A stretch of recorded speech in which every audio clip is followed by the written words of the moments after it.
Hey hi guys, நாம் இன்னைக்கு யாலி கேபிக்கினியோட episode 18 பார்க்க போகிறோம். இது வரைக்கும் சப்ஸ்கிரைப் பண்ணாதவங்க மறக்காமல் சப்ஸ்கிரைப் பண்ணிடுங்க. உங்களோட ப்ரமோஷன்ஸ் அண்ட் ஆட்ஸ் நம்ம சேனலில் வரணும்னா அதுக்காக ஸ்க்ரீனில் தெரியிற இந்த நம்பருக்கு வாட்ஸ்அப் பண்ணுங்கள். நாம் இப்போ ஸ்ட்ரெயிட்டாக கதைக்குள்ளே போகலாம். இந்த வீடியோவோட ஸ்டார்டிங் சீனில் அந்த ரவுடி கேங்கோட லீடர் இவங்க ரெண்டு பேர்த்தையும் ஒரு பர்டிகுலர் பிளேஸ் கூட்டிகிட்டு போகிறான். ஆக்சுவலாக அது ஒரு கார் ஷோரூம். அதில் ஒரு பர்டிகுலர் ரூமுக்கு போகிறப்போ அந்த இடத்துல வர செத்தார், எந்த பிரச்சனையும் பண்ணிடாதீங்க ப்ளீஸ், இதை நான் பார்த்துக்கிறேன் அப்படிங்கிறான். இல்லை, இதுக்கு மேலே இதை நான் பார்த்துக்கிறேன், நீ இங்கே வெயிட் பண்ணு அப்படின்னு சொல்லி அவங்க ரெண்டு பேர்த்தையும் உள்ளே கூட்டிகிட்டு இவன் போகிறான். இதே டைமில் எல்ஃப் கூட மீட்டிங்கில் இருக்கிற சைரன் அவங்க கிட்ட என்ன பேசுகிறா அப்படின்னா, இந்த மாதிரி உங்களோட ப்ரொப்போசல் என்னவோ, அதாவது நீங்கள் என்ன மாதிரியான ட்ரெஸ்ஸஸ் போடணும், ஆர்னமெண்ட்ஸ் போடணும்னு ஃபீல் பண்ணுறீங்களோ அதை மட்டும் தான் நீங்கள் போட போகிறீங்க. நீங்கள் கம்ஃபர்டபுளாக ஃபீல் பண்ணுற மாதிரியான ஒரு ஓப்பன் செக் தான் நான் இப்போ உங்களுக்கு கொடுக்குறேன். ப்ளீஸ் இதுக்கு நீங்கள் ஓகே சொல்லுங்கள் அப்படின்னு சொல்லி இவன் கேட்க, இந்த டெசிஷன் நான் மட்டும் தனியாக எடுக்க முடியாது, என் ஃபேமிலி இதில் ரொம்ப இம்பார்ட்டன்ட் அப்படின்னு சொல்லி அவ சொன்னதுக்கு இவங்க ரெண்டு பேரும் அவளை கன்வின்ஸ் பண்ணுறாங்க. என்னன்னா, ஃபர்ஸ்ட் ஆஃப் ஆல் இந்த கான்ட்ராக்டில் நீங்கள் சைன் பண்ணிடுங்க, அந்த சைன் பண்ண பேப்பர்ஸ் உங்ககிட்டயே இருக்கட்டும்.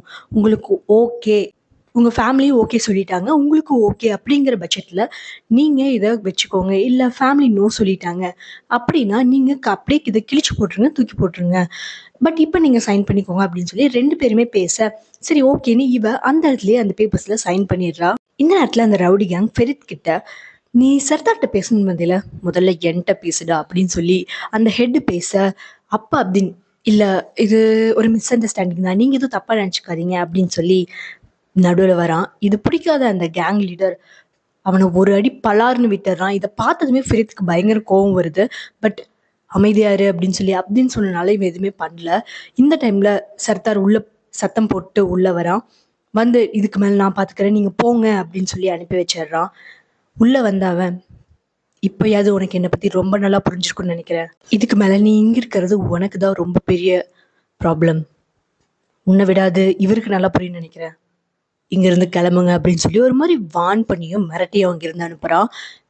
அப்படின்னு வேற வழி இல்லை, அவன் போயே ஆகணும், இங்கே இருக்கக்கூடாதுன்னு சொல்லி ஃபோர்ஸ் பண்ணி அவனை கூட்டிகிட்டு போகிறான். கார் ஏறினதுமே இவன் கால் பண்ணுறது பெலினுக்கு தான். அவளுக்கு கால் பண்ணி, இதுக்கு மேலே அந்த சர்தார் கூட உனக்கு எந்த கான்டாக்டும் இருக்கக்கூடாது, நான் சொல்கிறது புரியுதா, அவன் ரொம்ப மோசமான ஆளு, அவனால உன் லைஃப்பை என்ன வேணாலும் மாற்ற முடியும், தயவு செஞ்சு அவனோட கான்டாக்டில் இருக்காத, எல்லா கான்டாக்டையும் கட் பண்ணு, நான் வந்துட்டு இருக்கேன் அப்படின்னு சொல்லி அவன் எதுவுமே சொல்ல மாட்டேங்கிறான். பட் இந்த சர்தார் நேராக வருது பெலினை பார்க்கறதுக்கு தான். இவ என்னாச்சு அப்படின்னு சொல்லி கேட்பா. இந்த மாதிரி நாங்கள் பேசிகிட்டு இருக்கிறப்ப ஃபெரித்தின் அடிச்சிட்டான், பட் அதை என்னோட அங்கிள் பார்த்துட்டாரு, எங்களோட பிளேஸுக்கு கூட்டிகிட்டு போய் ஜஸ்ட் வார்ன் பண்ணி மட்டும் அனுப்பிட்டாரு அப்படின்னு சொல்லி இவன் சொல்லுவான். நீ ஏன் இதை காலில் சொல்லலை அப்படின்னு சொல்லி அவள் கேட்பா. நான் உங்ககிட்ட நேரில் சொன்னங்கிறக்காக தான் நான் இங்கே வந்தேன் அப்படின்னு சொல்லி சர்தார் சொல்ல, நம்ம சாப்பிட்லாம் அப்படின்னு சொல்லி சுச்சுவேஷன் நார்மல் அப்படிங்கிற மாதிரி அவன் பிஹேவ் பண்ண ட்ரை பண்ணுறான்.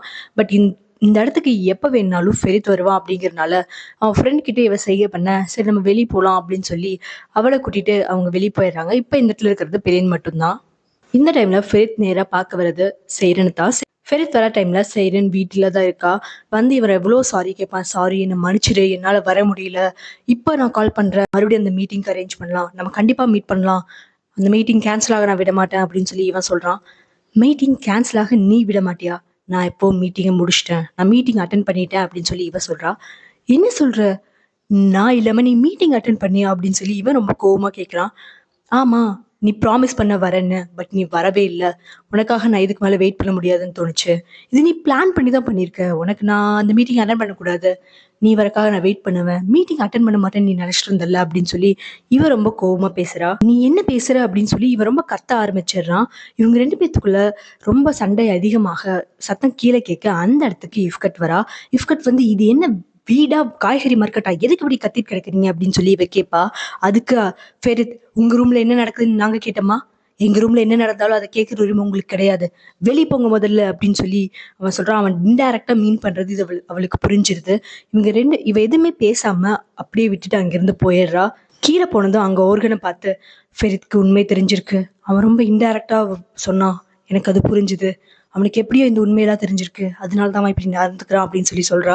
நீ என்ன சொல்ற, ஆமா எப்படியோ இந்த விஷயம் ஃபெரித்துக்கு தெரிஞ்சிருக்கு அப்படின்னு சொல்லி இவன் சொல்ல, ஓகே யாருக்கு என்ன தெரிஞ்சாலும் நம்மக்கிட்ட யார் என்ன கேட்டாலும் நம்ம இல்லைன்னு மட்டும்தான் சொல்ல போகிறோம், இதுக்கு மேல நம்ம மீட் பண்ண வேண்டாம் அப்படின்னு சொல்லிட்டு இவங்க 2 பேரும் அங்கிருந்து போயிடுறாங்க. நைட் டின்னர் சாப்பிட எல்லா டேபிளுக்கு வராங்க. தாத்தா அங்க இல்ல. டேபிள்ல இந்த டாபிக் போகுது. அப்போ குல்கன் பேச ஆரம்பிக்கிறப்போ ஃபெரித் ரொம்ப கோவப்படுறான். உங்களாலதான் அந்த டெஃப்னே எங்க லைஃப்ல வந்தா. இப்ப யார்கிட்ட கேட்காம இவ பாட்டுக்கு மீட்டிங் அட்டென்ட் பண்ணிட்டு வந்திருக்கா அப்படின்னு சொல்லி சொல்றா. இத இஃப்கட் கேட்கிறப்போ, ஆமா மீட்டிங் அட்டென்ட் பண்ணேன். அது மட்டும் இல்லாம நான் சைனும் பண்ணிட்டேன் கான்ட்ராக்ட அப்படின்னு சொல்லி செய்றேன்னு சொல்றா. என்ன சைன் பண்ணிட்டியா அப்படின்னு சொல்லி இவங்க கேட்கிறப்போ, ஆமா கான்ட்ராக்ட் எனக்கு ரொம்ப ஓகேவா இருந்துச்சு. அதனால நான் சைன் பண்ணிட்டேன்.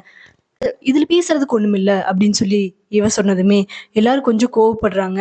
ஓகே எனக்கு இதுக்கு மேல இங்க இருக்க பிடிக்கல. நான் மேல போறேன் அப்படின்னு சொல்லிட்டு அவ பாட்டுக்கு கிளம்பி மேல போயிடுறா. பின்னாடியே போன ஃபெரித், நீ எப்படி அதுல சைன் பண்ணலாம்? யாரோட பெர்மிஷனும் இல்லாம அப்படின்னு சொல்லி கேட்பா. இரு இப்பவே உங்க அப்பாக்கு நான் கூப்பிட்டு கேட்கிறேன். அப்பாக்கு கால் பண்றான். நீங்க நேத்து செய்யறன மீட்டிங் போறக்கு அலோ பண்ணீங்கல்ல? ஓகே. அவ போனா, அவ கான்ட்ராக்ட்ட சைன் பண்ணிட்டு வந்துட்டா. இத பத்தி உங்களுக்கு தெரியுமா? உங்ககிட்ட பெர்மிஷன் கேட்டாளா? அவ என்ட்டயும் கேட்கல. என்ன பழக்கம் இது? பெர்மிஷனையும் கேட்கல, அப்பாவையும் கேட்கலைன்னா இது என்னது? என்ன பழக்கம் இது? அப்படிங்கிற மாரி இவன் கேட்க, மாப்ள என் பொண்ணு உன்னை விட ஸ்மார்ட்டு. நீ அவளை பத்தி தப்பா பேசாத. நீ என்ன நினைச்சிட்டு இருக்க? 24 மணி நேரம் அவளும் உன்ன மாதிரி உன் கூட வீட்டுக்குள்ளேயே உட்காந்துருக்குன்னு நினைக்கிறியா?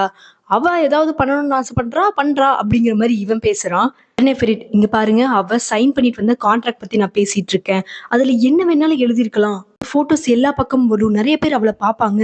1000 பேர் அவளை பத்தி பேசுவாங்க. இதெல்லாம் உங்களுக்கு ஓகே அப்படின்னு சொல்லி இவன் கேட்க, அதோட மீனிங்கை புரிஞ்சுக்கிட்டு இந்த காட்டுப்பூச்சி, நிறுத்துங்க மாப்பிள்ள, என்ன பேசுறீங்கன்னு அதை தெரிஞ்சுக்கிட்டு பேசுங்க. பொண்ணோட பேரும் போட்டோ எல்லாம் நியூஸ் பேப்பர்ல வருதுன்னா அது நீங்க தான் காரணம். உங்களாலதான் இதெல்லாம் வந்துச்சு. சரியா? உங்களை விடவும் மோசமா என் பொண்ணோட பேர்ல என்னைக்கும் என் பேப்பர்ல வந்துடாது. நான் அந்த அளவுக்கு வளர்த்தல. இத பத்தி நான் நாளைக்கு காலையில வர டிஸ்கஸ் பண்ணிக்கலாம். இதுக்கு மேல இத பத்தி நான் பேச வேண்டிய ஆள் உங்க அப்பா தான், நீங்க கிடையாது. நாளைக்கு காலையில பார்க்கலாம் அப்படின்னு சொல்லி இந்த காட்டுப்பூச்சி ரொம்பவே போல்டா பேசி வைக்கிறான். இது ஃபெரித்துக்கு ரொம்பவே நோஸ் கட்டா இருக்கு. ஆக்சுவலா இந்த எபிசோட்ல காட்டுப்பூச்சி, அதாவது சேரனோட அப்பா பேசுறது ரொம்பவே போல்டா இருக்கும். உண்மையா ஒரு அப்பா எப்படி பேசணுமோ, ஒரு பொண்ணுக்கு எப்படி சப்போர்ட் பண்ணணுமோ அப்படி பேசியிருப்பாரு. என் பொண்ணு போட்டோ ஒரு ஆம்பளை அதுல தப்பா பார்த்தா, தப்பா பேசினா அவனுக்கு என்ன பதில் கொடுக்கணும் அப்படின்னு சொல்லி என் பொண்ணுக்கு தெரியும். அப்படி என் பொண்ணுனால முடியல அப்படின்னா அவ அப்ப நான் இன்னும் உயிரோடு இருக்கேன். நான் பார்த்துப்பேன் என் பிள்ளைங்கள. சரியா? நான் எல்லாத்தையும் பார்த்துப்பேன். நீங்க இதை பத்தி கவலைப்படாதீங்க. இவங்க பேசி முடிச்சுட்டு வச்சதும், உன்னோட ஆன்சர் உனக்கு இப்ப கிடைச்சிருக்குன்னு நினைக்கிறேன். இதை பத்தி நம்ம நாளைக்கு பேசலாம் அப்படின்னு சொல்லி அந்த நைட் அப்படியே போகுது. இவன் நேரா வண்டி எடுத்துட்டு டெஃப்னேவை பார்க்கதான் வரான். அந்த இடத்துல எலிஃப் இருக்கிற பார்த்ததும் அவனோட சட்டை பிடிச்சு, இங்க பாரு, இந்த கான்ட்ராக்ட்ல என் ஒய்ஃப் இதுக்கு மேல சைன் பண்ண மாட்டா அப்படின்னு சொல்லி ரொம்ப ரூடா பிஹேவ் பண்றான். ஃபர்ஸ்ட் ஆஃப் ஆல், நான் தான் எல்ஃப். இப்படிதான் மனுஷங்க பேசிப்பாங்க. உங்களுக்கு என்ன பிரச்சனை அப்படின்னு சொல்லி கேட்பான். அந்த கான்ட்ராக்ட்ல இதுக்கு மேல என் ஒய்ஃப் இருக்க மாட்டா. அந்த கான்ட்ராக்டை கேன்சல் பண்ணு அப்படின்னு சொல்லி இவன் சொல்லுவான்.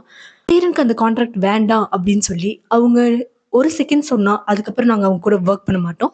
அவங்க சொல்லட்டும், அதுக்கப்புறம் நாங்க இதுல ஒர்க் பண்ணல அப்படின்னு சொல்லிட்டு அவன் அங்கிருந்து கிளம்பிடுறான். இவனுக்கு ரொம்பவே பல்பாயிருது. கோவத்துல இவன் நேரா அடுத்து பார்க்க வருது பெலினை தான். பெலின் கிட்ட, இங்க பாரு, இதுக்கு மேல உன் லைஃப்ல இருக்கக்கூடாது. அவன் ரொம்ப மோசமானவன். அவன் யாருங்கிறதே நான் இன்னைக்குதான் தெரிஞ்சுக்கிட்டேன். உனக்கு தெரியறதுக்குன்னு ரொம்ப நாள் ஆகாது. அவன் ரொம்ப மோசமானவன். இதுக்கு மேல உன் லைஃப்ல இருக்கவே கூடாது அப்படின்னு சொல்லி ரொம்ப வார்ன் பண்ணிட்டு அவன் அங்கிருந்து போறான். இந்த பெலின் இந்த டைம் அழுகல. இவன் ரொம்ப பொசசிவா ஜெலஸ் ஆகிறது அவளுக்கு ரொம்ப பிடிச்சிருக்கு. சிரிச்சுட்டு தான் இருக்கா. இப்படியே அடுத்த நாள் காலையில் ஆகிட ஃபர்ஸ்ட் பெலினை பார்க்க வர்றது இவன் தான். அப்ப பெலின் கொஞ்சம் டல்லா இருக்கிற மாதிரி சீன் போடுறா. என்னாச்சு, மறுபடியும் அவன் வந்தானா அப்படின்னு சொல்லி இவன் கேட்பான். இல்ல சர்தார், நம்ம இதை பத்தி பேச வேணாமே அப்படின்னு சொல்லி இவன் மழுப்புற மாதிரி ட்ரை பண்ணி கடைசியில உண்மை சொல்லிடுறான். ஆமா, நேற்று நைட் ஃபெரிட் வந்தா அப்படின்னு. சரி, நான் போய் ஹேண்ட் வாஷ் பண்ணிட்டு வந்துடுறேன் அப்படின்னு சொல்லி இந்த சைடு அவனுக்கு ரொம்ப கோவம் வருது. அவனோட மாமா கால் பண்ணி அவனை ஏதாவது பண்ணிருங்க அப்படின்னு சொல்லி இவன் சொல்லிடுறான். இதே டைம்ல வீட்டுக்கு வர்றதுக்காக இவங்க 2 பேரும் இவன் கூட கார்ல வந்துட்டு இருக்காங்க. அப்பா இந்த ரவுடி கேங் ஆப்போசிட்ல வண்டியை நிறுத்தி அப்தின் கிட்ட ஏதோ பேச ட்ரை பண்றாங்க. அப்ப இது ஏதோ தப்பா இருக்கேன்னு புரிஞ்சுக்கிட்டு காட்டுப்போச்சு, என்னடா என்ன, யாரா இவன் அப்படின்னு சொல்லி இருக்கிறவனில இவன் இந்த காட்டுப்பூச்சி வம்பிழுத்துட்டு இருக்கான். இந்த நேரத்துல இவங்க 2 பேர்த்திட்ட இந்த ரவுடி கேங் சண்டை போட வரப்போ அப்ப இவ வெளியே வரா. இதை பார்த்ததும் பொண்ணு இருக்கா அப்படின்னு தெரிஞ்சுக்கிட்டு எதுவும் பேச வேணாம், சண்டை போட வேணாம் அப்படின்னு சொல்லி எல்லாம் சைலண்டா கிளம்பிடுறாங்க. எனக்கு தெரிஞ்சு இந்த எபிசோட்ல மாஸ்க் காட்ட போறது நம்ம காட்டுப்பூச்சி தான். இவங்க 2 பேருக்கு கூட பேசுறதுக்காக காட்டுப்பூச்சி வந்திருக்காரு. இனிமேல் இவரை செய்கிறேன் அப்பான்னே நம்ம சொல்லிக்கலாம். ஏன்னா இதுக்கு மேலே அவருக்கு மரியாதை கூட தான் போகுது. ஏன்னா பொண்ணுங்களுக்கு அந்த லெவல் சப்போர்ட் பண்ணியிருக்காரு இந்த எபிசோடில். பார்க்கலாம் என்ன பேசியிருக்காரு அப்படிங்கிறத நான் ரொம்ப ப்ரீஃபாக சொல்கிறேன் உங்களுக்கு. நேற்று நைட்டு உங்கள் பையன் கால் பண்ணியிருந்தாரு. என் பொண்ணு ஏதோ ஒரு ஒர்க்கில் ஜாயின் பண்ண போகிறாளாம். அதோட டீட்டெயில்ஸ் எல்லாமே என்கிட்ட சொல்லியிருந்தா. எனக்கு அது பிடிச்சிருந்தது. ஆனால் என் மாப்பிள்ளைக்கு அது பிடிக்கலையா. சரி ஓகே, அது ஏன் இவருக்கு பிடிக்கல, அது ஏன் வேண்டான்னு சொல்றாருன்னு பேசலான்னு தான் நான் இப்போ வந்திருக்கேன். சரி சொல்லுங்க உங்களுக்கு என்னதான் பிரச்சனை அப்படின்னு சொல்லி நம்ம செய்றனோட அப்பா ஸ்டார்ட் பண்றாரு. அப்பா ஆர்கன் என்ன சொல்றான்னா, உண்மையை சொல்லணும்னா அவளுக்கு மட்டும் இல்லை எனக்கும் தான் இந்த ஐடியா பிடிக்கல. கடவுளோட அருளால இந்த ஃபேமிலியில ஃபினான்ஷியலா எந்த இஷ்யூஸும் கிடையாது. செய்றன் சம்பாரிச்சு தான் இது நடத்தணும் அப்படி இப்படின்னு எந்த இதுவும் கிடையாது. அதனால எங்களுக்கு இது பிடிக்கல அப்படின்னு சொல்லி ஆர்கன் சொல்ல, என்னது இது பிடிக்கல பிடிச்சிருக்குன்னு என் பொண்ணு ஏதாவது தப்பா சொல்லிட்டாளா, தப்பா பேசினாளா, அந்த வேலையில ஏதாவது தப்பு இருக்கா, எதா இருந்தாலும் ஸ்ட்ரெயிட்டா பேசுங்க அப்படின்னு சொல்லி இவர் சொல்றாரு. இங்க பாருங்க, நம்ம குடும்பத்தை பத்தி உங்களுக்கு ரொம்ப நல்லா தெரியும். இதுல இருந்து ஒரு சின்ன மிஸ்டேக் நடந்தாலும், ஒரு மிஸ்டேக் நடந்தாலும் இது தப்பா போயிடும். சுத்தி இருக்கிறவங்க தப்பா பேசுவாங்க. அதனால எதுக்கு அப்படிங்கிற மாதிரி ஆர்கன் சொல்ல, உங்க பையன் பண்ண தப்புக்கெல்லாம் நாங்க கண்டுக்காம தானே இருந்தோம். என் புள்ள வேலைக்கு போறேன்னு தானே சொல்றா. இதுல என்ன தப்பு இருக்கு? உங்க பையன் பண்ணது மட்டும் நியூஸ் பேப்பர்ல வந்துச்சு. எவ்வளவோ பேர் என்னமோ பேசினாங்க. அதெல்லாம் மட்டும் நாங்க பார்த்தோமா, கண்டுக்கிட்டோமா? அது என்ன உங்க பையன் வேலையா பார்த்தாரு? ஃபன்னுக்கு போய் அது அப்படி மேட்சா அப்படி வந்துச்சு. என் புள்ள வேலைக்கு போறேன்னு தானே சொல்றா. இதுல என்ன இருக்கு அப்படின்னு சொல்லி கசின் கேட்க, இதுக்கு நடுவுல வந்த ஃபெரித், இங்க பாருங்க, போட்டோஸ் எடுக்கணும், இன்டர்வியூஸ் கொடுக்கணும், நிறைய பேர் இதை பத்தி பேசுவாங்க. இதெல்லாம் புதுசு செய்றனுக்கு, அவளால ஹேண்டில் பண்ண முடியாது. இதெல்லாம் வேண்டாம் அப்படிங்கிற மாதிரி இவன் சொல்ல, இதுல என்ன இருக்கு? அவளெல்லாம் நல்லா படிக்க வச்சிருக்கேன். அவ ரொம்ப புத்திசாலியான பொண்ணு. படிச்ச பிள்ளைக்கு இதுல என்ன கஷ்டமா இருக்க போகுது? வேற என்ன பிரச்சனை? எனக்கு டைரக்டா பேசுங்க அப்படிங்கிற மாதிரி இவன் சொல்லுவான். இல்ல இதுல ஏதாவது தப்பாயிருச்சுன்னா அப்புறம் தப்பா போயிடும், தப்பா பேசுவாங்க. என்ன தப்பாகறதுக்கு இருக்கு? நீ அவளோட புருஷன். உனக்கு இது பிடிக்கலையா? பிடிக்கலன்னு சொல்லி அவ கூட பேசு. இல்ல இது பிடிச்சிருக்கு, இது இப்படி இருக்கு. நம்ம 2 பேரும் உட்காந்து பேசுங்க. பேசி டிஸ்கஸ் பண்ணி இத பண்ணலாம், இது பண்ண வேண்டாம்னு 2 பேரும் சேர்ந்து முடிவெடுங்க. இதுல என்ன தப்பா போயிரும், இது வேண்டாம், அது வேண்டாம்ன்னு என்ன ஏதாவது டைரக்ட்டா பேசாம இப்படி சுத்திட்டே இருக்கீங்க அப்படின்னு சொல்லி இவன் பேசுவான். நான் பேசினேன், அவ கேட்க மாட்டேங்கிறா. அதனால தான் அப்படிங்கிற மாரி ஸ்பிரிட் சொல்றான். ஆமா, இதுல கேட்கறக்கு என்ன இருக்கு? இது அவளோட வேலை சம்மந்தப்பட்ட விஷயம். நீ அதுல குறுக்க வராதப்பா. ஏன்னா யாராவது ஒருத்தராவது சம்பாரிக்கணும். நீயும் வீட்லயே இருந்துட்டு இருந்து, அவளும் வீட்லயே இருந்துட்டு இருந்து எத்தன நேரம் தான் மூஞ்சி மூஞ்சி பாத்துக்கிறது? யாராவது ஏதாவது பண்ணா தானே கொஞ்சம் பெட்டரா இருக்கும் அப்படின்றதுமே ஆர்கன். சம்பாரிக்கிறதுக்கு என்ன அவசியம் இருக்கு? இங்க அவ்ளோ பணம் இருக்கு. அத செலவு பண்ணாலே போதும். இங்க பாருப்பா, பணம்ங்கிறது தேவைக்காக மட்டும் சம்பாதிக்கிறது கிடையாது. அவ ஒர்க் பண்ணட்டுமே விடுங்களேன் அப்படின்னு சொல்லி கசின் சொல்றாரு. அதுக்கு ஃபெரித், அவ ஒர்க் பண்ணியே ஆகணும்னா எங்க கம்பெனிலேயே ஒர்க் பண்ணட்டும் அப்படின்னு சொல்லி ஃபெரித் சொல்வான். ஆமா, உன் அப்பா உன்னையவே கூட்டிட்டு போக மாட்டேங்கிறாரு அவரு கம்பெனிக்கு. இதுல மருமகளையா கூட்டிட்டு போவாரு? அவளுக்குன்னு ஒரு ஆப்பர்ச்சுனிட்டி கிடைச்சிருக்கு. அவ அவளோட லைஃப்ல ஒரு சின்ன ஸ்டெப் எடுத்து வைக்கணும்னு நினைக்கிறா. இதுல என்ன இருக்கு? இத போய் வளவளன்னு பேசிட்டு இருக்கீங்களே அப்படின்னு சொல்லி எல்லாத்தையுமே ரொம்ப நார்மலா எடுத்துக்கிறாரு கசின். இதுல கடுப்பான ஃபெரித், இங்க பாருங்க அவளோட போட்டோஸ் வெளியே போறோம், அவளை பத்தி நிறைய பேர் பேசுவாங்க. இது எங்க 2 பேர்த்தோட ரிலேஷன்ஷிப்குள்ள பாதிப்பை உண்டு பண்ணும். அதனால இது வேண்டாம் அப்படின்னு சொல்லி ஃபெரித் நேரடியா வரான். நேரடியா அவனோட பாயிண்ட்டுக்கு வரான். அதை கேட்டதுமே, நீ என்ன சொல்ற? உன் பொண்டாட்டி மேல உனக்கு நம்பிக்கை கிடையாதா? நீ என்ன சொல்ற? உன் பொண்டாட்டி மேல உனக்கு நம்பிக்கை இல்லையா? இல்ல உன் மேலயே உனக்கு நம்பிக்கை இல்லையா? நான் செய்றேன்ட்டு பேசிட்டேன். அப்படி ஒண்ணும் மோசமான துணிலாம் குடுக்க மாட்டாங்க போடுறக்கு. அவ சூஸ் பண்றதுதான்னு அவ சொல்லிட்டா. இதுக்கு குல்கன் தான் இதெல்லாம் அரேஞ்ச் பண்ணாங்க. இதுக்கு மேல நீ இதுல என்ன போயிட்டு குழப்பிட்டு இருக்க? அப்படின்னு சொல்லி கசின் கேட்கிறாரு. இங்க பாருங்க, வள கொலன்னு பேச வேணாம். என் பொண்ணு என்கிட்ட நான் போட்டான்னு கேட்டா. சரி போயிட்டு வா அப்படின்னு. அந்த டீல் நல்லா இருந்துச்சு, ஓகே சொல்லிட்டா. எனக்கும் ஓகேன்னு பட்டுச்சு. உங்களுக்கு பிடிக்கலங்கிறீங்க. ஏன் பிடிக்கலன்னு கேட்டா பதில் சொல்ல மாட்டேங்கிறீங்க. என்னதான் பிடிக்கல அதுல? ட்ரெஸ்ஸு இவ சொல்றதுதான். மித்தபடி வெளிய வந்தா நம்ம சொல்ற மாரி தான் எல்லாம் வெளிய வரப்போகுது. இதுல என்ன உங்களுக்கு பிரச்சனை? அப்படின்னு சொல்லி இவரு நேரடியா போட்டு பேசுறத இவங்களால பதில் சொல்ல முடியல. ஏன்னா, அந்த பொண்ணு சம்பாரிக்கிறதுல இவங்களுக்கு விருப்பம் கிடையாது. இவங்க 2 பேத்தோட இந்த பிஹேவியருக்கு பின்னாடி இருக்கிற ஒரே ரீசன் சந்தேகம் மட்டும் தான். அதனால தான் குல்கன் வெளிய போகவே இல்ல. அதே மாரி சேரனி வெளிய விடாமயே வச்சுக்கலாம்னு சொல்லி இவங்க நினைக்கிறாங்க. இவங்க பேசிட்டு இருக்க இந்த நேரத்துல சேரனுக்கு எலிஃப் கால் பண்ணி, இன்னைக்கு நைட் நாங்க ஒரு டின்னர்ல நானும் டெஃப்னயும் மீட் பண்ண போறோம். உங்களுக்கு இன்ட்ரெஸ்ட் இருந்தா நீங்க வாங்க. நம்ம இந்த ப்ராஜெக்ட் பத்தி கொஞ்சம் டிஸ்கஸ் பண்ணலாம் அப்படின்னு சொல்லி இவன் சொல்லிட்டு வச்சிடுறான். அந்த நேரத்துல ஆர்கன் என்ன சொல்றான் அப்படின்னா, சேரன் இந்த ஒர்க் பண்றது பணத்துக்காக கிடையாது. அங்க இருக்கிற சின்ன சின்ன குழந்தைங்க படிப்புக்காக. அது எவ்வளோ அமௌண்ட் ஆகுதுன்னு சொல்லுங்க. நான் அந்த அமௌண்ட்ட நான் செட்டில் பண்ணிடுறேன். அவ்வளோதானே, இது சிம்பிள். சேரன் ஒர்க் பண்ண வேண்டாம் அப்படின்னு சொல்லி ஆர்கன் சொல்றான். சேரனும் ஒர்க் பண்ண வேண்டியதில்ல. ஃபெரித்தும் ஹாப்பி. இவங்க 2 பேத்துக்குள்ள ஒரு நல்ல ரிலேஷன்ஷிப் அப்படியே பீஸ்ஃபுல்லா போகும் அப்படிங்கிற மாரி ஆர்கன் சொல்ல, அதுக்கு கசின், "நீங்க இப்படி பண்றதுனால உங்க பையன் ஹாப்பியா இருப்பாரு, உங்க பையன் சந்தோஷமா இருப்பாரு. ஆனா என் பொண்ணு சந்தோஷமா இருக்க மாட்டா. அவளுக்கு ஏதாவது பண்ணணும். சொல்றது உண்மையா இருந்தா நீங்க உங்களோட காசு வச்சு அத பண்ணுங்க. அவ இந்த வீட்லயே சும்மா உட்கார்ந்துட்டு இருக்க முடியாது. நீங்க எங்க வீட்ல இருந்து ஒரு மகாராணி கூட்டிட்டு வந்திருக்கீங்க. இந்த வீட்டுக்குள்ளேயே இருக்கறதுக்கு ஒரு அடிமை அவ கிடையாது. ச்சே என்ன பேசுறீங்க? இப்படிலாம் பேசாதீங்க" அப்படின்னு சொல்லி ஆர்கன் சொன்னதுக்கு, "இங்க பாருங்க, என் பொண்ணு இதுக்கு மேல இப்படி இருக்க வேண்டாம். அவ அவங்க அம்மா மாரியோ, இல்ல அவளோட மாமியார் மாரியோ வீட்லயே இருக்கிறதுல நானும் விரும்பல, அவளும் விரும்பல. அவ தான் ஏதாவது பண்ணட்டுமே. நான் அவள அலோ பண்ணிட்டேன். நீங்களும் அவள அலோ பண்ணிட்டீங்க. அவ்வளோதான், இதோட இந்த டாபிக் முடிஞ்சது. மாப்ள, இதுக்கு இதோட ஃபுல் ஸ்டாப் வச்சாச்சு. அவ வொர்க் பண்ண தான் போறா. இதுக்கு மேல இத பத்தி யாரும் பேச வேண்டாம்" அப்படின்னு சொல்லிட்டு, இவங்க 2 பேரும் நார்மலா ஏதோ பேச ஆரம்பிச்சுடுறாங்க. அப்ப எந்திரிச்ச ஃபெரித், "இல்ல நான் கொஞ்சம் மேல போறேன்" அப்படிங்கிறான். "சரி மாப்ள, புள்ளைட்ட நாம ஓகே சொல்லிட்டோம்னு சொல்லிருங்க" அப்படின்னு சொன்னதுக்கு, ஃபெரித் ஆர்கன் பார்த்து, "உங்ககிட்ட இருந்து என் அப்பா இன்னும் நெறைய விஷயங்கள கத்துக்க வேண்டியது இருக்கு" அப்படின்னு சொல்லிட்டு அவன் அங்கிருந்து போயிடுறான். மேல போனதும் ஃபெரித்க்கு சேரன பார்த்து ஒரே அழுகையா இருக்கு. என்னைக்கும் இல்லாம இன்னைக்கு உங்க அப்பா சொன்ன ஒவ்வொரு வார்த்தையும் ரொம்ப சரியா இருந்தது. நான் பேசினது தான் தப்பு. இதுக்கு மேல நீ என்ன நினைக்கிறியோ அப்படியே எல்லாமே செய்யி. நீ என் அம்மா மாரியோ, இல்ல உன் அம்மா மாரியோ வீட்லயே இருக்க வேண்டாம். நீ என்ன நினைக்கிறியோ அதையே செஞ்சுட்டு போ. தோத்து போறது என் வாழ்க்கையில நான் பழகுன ஒண்ணு தானே. அப்படின்னு சொல்லிட்டு அவன் அங்கிருந்து அப்படியே போயிடுறான். இவன் வெளிய வரும்போது அப்தின பார்க்குறான். அப்தி இந்த மாரி டிராஃபிக்ல அந்த ரவுடிங்க எங்ககிட்ட ப்ராப்ளம் பண்ணாங்க. இந்த விஷயங்கள் எல்லாம் அவன் சொல்லிட்டு இருக்கிறப்போ சுனா அங்கிருந்து கேட்டுடுறான். அப்போ ஃபெரித், "நேத்து நைட் நான் பெலின்ட்ட போய் அவ்ளோ தூரம் சொல்லிட்டு வந்தா அவ இன்னும் கேட்கலல்ல" அப்படின்னு சொல்லி இத பேசுறாங்க. இது அத்தனையுமே சுனா அங்கிருந்து கேட்டுடுறா. ரொம்ப குழப்பத்தோட ரூமுக்கு போன சுனாவ பார்க்க சைரன் வரா. "நான் அந்த கான்ட்ராக்ட்ட கிழிச்சு போட்டுறலான்ட்டு இருக்கேன்." ஃபெரித் ரொம்பவே ஃபீல் பண்றான். ஆமாமா, அவன் ரொம்ப கஷ்டப்படுறான் அப்படின்னு சொல்லி இவ ஒரு மாரி முனங்குறா. அவளோட பேச்ச கேட்டு, "உனக்கு என்னமோ தெரிஞ்சிருக்கு. நீ என்னன்னு உண்மைய சொல்லு" அப்படின்னு சொல்லி சேரன் கேட்க, "அவன் நேத்து நைட் பெலின பார்க்க போயிருக்கான். அவன் பேசிட்டு இருந்தத நான் கேட்டுட்டேன். அவன் உன்னை யூஸ் பண்ணிட்டு இருக்கான். இப்ப வரைக்கும் அவன் பெலின் கூட கான்டாக்ட்ல தான் இருக்கான். ஆனா நீ தான் அவன் ரொம்ப கஷ்டப்படுறான்னு சொல்லி உன்னோட கெரியரையே நீ கெடுத்துக்க பார்க்குற. அவனுக்காக இதுக்கு மேல நீ எதையுமே விட்டு குடுத்துறாத" அப்படின்னு சொல்லி இவ சொல்ல, அவளுக்கு ரொம்பவே கோபம் வந்துருது. நான் ரூமுக்கு போறேன் அப்படின்னு சொல்லிட்டு இவ கிளம்பி போயிடுறா. பட் இந்த பயவுல எகைன் இவள தான் பார்க்க போயி, அவள ரொம்பவே வார்ன் பண்றா. "இங்க பாரு, ப்ளீஸ் அவன் கூட கான்டாக்ட்ல இருக்காத. அவன் ரொம்பவே மோசமானவன். அவன் பெரிய கேங் வச்சிருக்கான். அவனால உன்ன என்ன வேணாலும் பண்ண முடியும். நம்ம 2 பேத்துக்குள்ள ப்ராப்ளம்னா, அது நம்ம 2 பேரும் சால்வ் பண்ணணும். நீ அவன இதுக்கு நடுவுல கொண்டு வராத.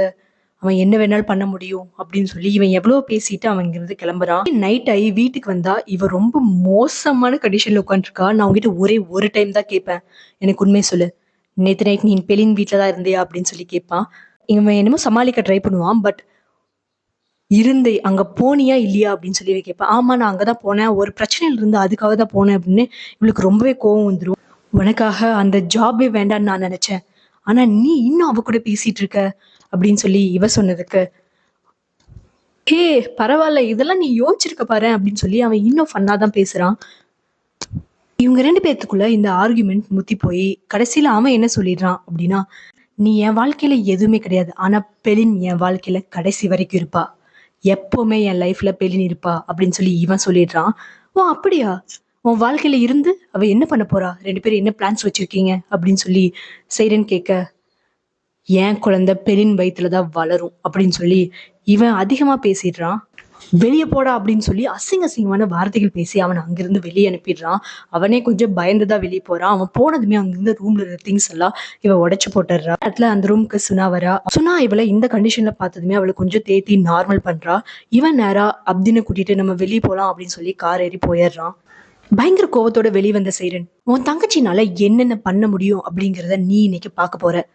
வா போலாம்" அப்படின்னு சொல்லி கூப்பிடுறா. "நம்ம எப்படி போறது?" அப்படின்னு சொல்லி இவ கேட்கறக்கு, "நம்ம நேரா ஸ்ட்ரெயிட்டா டோர் வழியா தான் வெளிய போறோம். நம்ம போலாம் இப்ப" அப்படின்னு சொல்லிட்டு அவள கூட்டிட்டு நேரா அந்த நைட்ல அந்த டின்னருக்கு கிளம்பி 2 பேரும் வெளிய போறாங்க. இவங்க ஆக்சுவலா மெயின் டோர் வழியா வெளிய போயிருக்காங்க. இந்த டீட்டெயில் எல்லாம் அபிக்கு கண்டிப்பா போகும். பட் இவங்களுக்கு அத பத்தி தெரியாது. நைட் ஸ்ட்ரெயிட்டா இவங்க அந்த டின்னர் டேபிள்க்கு அந்த ஹோட்டலுக்கு போறாங்க. அவங்க பார்த்ததுமே எல்ஃப் ஆஃப் ஆயிடுறான். ஆக்சுவலா என்ன மாரியான ஜீன் இவங்க? இப்போ செய்ரன விட அவனுக்கு சுனாவ ரொம்ப பிடிச்சிருக்கு. சுனாவை எப்படியாவது இந்த ப்ராஜெக்ட்க்கு யூஸ் பண்ணிக்கலாம் அப்படின்னு சொல்லி அவன் நினைக்கிறான். அப்போ அபிக்கு ஒரு கால் வந்தது. அவன் தனியா போய் பேசுறான். என்னன்னா, இந்த மாரி சுனாவும் சேரணும். ஒரு மீட்டிங்காக வெளிய போயிருக்காங்க அப்படின்னு சொல்லி கேட்வேல இருந்து கால் பண்ணி இவனுக்கு சொல்றாங்க. இவன் தனியா பேசிட்டு வந்ததும் அப்செட்டா இருக்கான். "என்னாச்சு? எனக்கு சொல்லுங்க" அப்படின்னு சொல்லி இவன் கேட்குறான். "இல்ல இத பத்தி இப்ப பேச வேணாமே" அப்படின்னு சொல்லி இவன் சொல்லுவான். "இல்ல, இல்ல சொல்லுங்க" அப்படின்னு. இவங்க 2 பேரும் இப்படி வெளிய கிளம்பி போயிருக்காங்க. எந்த பிளேஸ்ன்னு, இந்த பிளேஸ்ன்னு சரி வாங்க போலாம் அப்படின்னு சொல்லி 2 பேரும் கிளம்பி போறாங்க. அந்த டேபிள்ல எல்ஃப் டீட்டெயில்ஸ் எல்லாம் காட்ட, சேரன் அந்த டீட்டெயில்ஸ் எல்லாம் பார்த்துட்டு இருக்க, சடனா பார்த்தா அந்த இடத்துல ஃபெரித் வந்து நிக்கிறான். ரொம்ப ரொம்ப கோவத்தோட அந்த இடத்துக்கு வந்து நிக்கிறான் ஃபெரித். 4 பேரும் ஷாக் ஆயி பார்க்குறாங்க. இதுக்கப்புறம் என்ன நடக்கும்? நெக்ஸ்ட் எபிசோட்ல பார்க்கலாம். உங்களோட ப்ரமோஷன்ஸ் அண்ட் ஆட்ஸ் இந்த சேனல்ல வரணும் அப்படின்னா, கீழ தெரியிற இந்த நம்பருக்கு வாட்ஸ்அப் பண்ணுங்க. தேங்க்ஸ் ஃபார் வாட்சிங் ஃப்ரெண்ட்ஸ். Bye by.